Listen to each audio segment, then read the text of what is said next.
பார்க்க போறோம். தாஜ்மஹால் கட்டிடம் இந்தியா நாட்டின் ஆக்ரா நகரில் யமுனை ஆற்றின் கரையில் கட்டப்பட்டுள்ள ஒரு புகழ்பெற்ற நினைவு சின்னமாகும். தாஜ்மஹால் உலக அதிசயங்களில் ஒன்றாக கருதப்படுகிறது.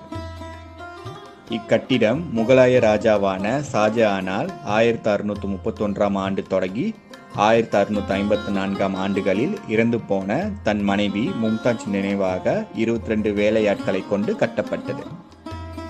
1631ஆம் ஆண்டு முகலாய பேரரசை ஆட்சி செய்த ஷாஜஹானின் 3வது மனைவி மும்தாஜ் தனது 14வது பிரசவத்தின் போது இறந்து போகிறார்.